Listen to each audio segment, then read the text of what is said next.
Welcome. In this video I will show you what to do if HDMI CEC isn't working on your Philips PFS6939 TV. So the HDMI CEC technology is called EasyLink on this TV, first of all you're gonna have to make sure whether or not this feature is turned on.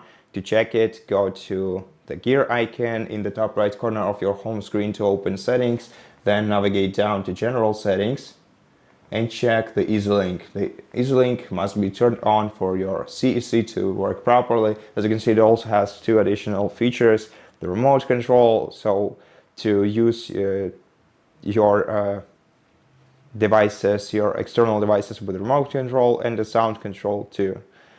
Just leave everything enabled, and to make sure that your HDMI device, HDMI connected device works properly next time you turn on your TV or you try to switch to the HDMI source where your HDMI device is connected to, power cycle both devices. So turn them both off, both your TV and your HDMI device, and then plug them out of the power cable.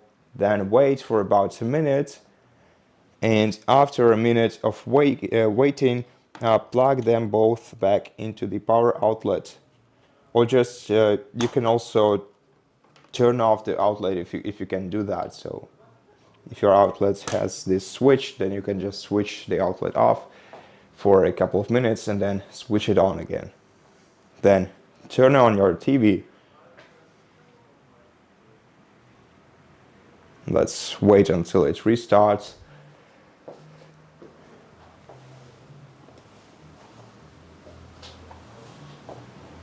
And once the TV is restarted, press the sources button on your remote control and select your HDMI device. Try switching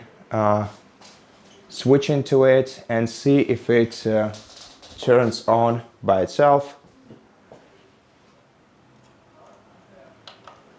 In my case, it disabled fully. So yeah, anyway I had to turn it back on again.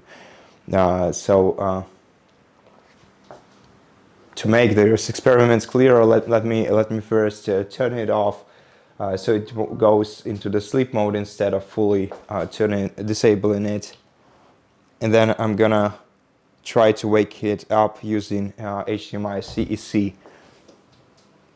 Actually, it was my mistake. I just selected the wrong HDMI source. So right now my PS5 is turned off, and let me try turning it on by selecting the HDMI port, and if it turns on, that means that the CEC is functional. Well, as you can see, everything goes well. The signal changes, and the PS5 is turned on. So let's also try controlling it using the remote control, and as you can see, everything also works well here. So now let's also, if this didn't help you, then what you're gonna have to do is update your TV. To update your TV, it has to be connected to the internet, either with Ethernet or the LAN cable, or if you don't have it around, then using Wi-Fi. So let's go to settings, select wireless or Wi-Fi. Then if you're using Wi-Fi, go to check the network, see if your device is connected to the internet. If it is, then let's try to update the software. So go to the settings sidebar and select the last option right here, which is update software.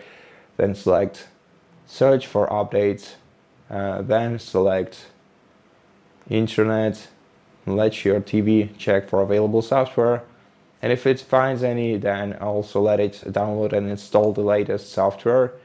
Then let your TV restart. It will do so automatically, and after that everything should return back to normal.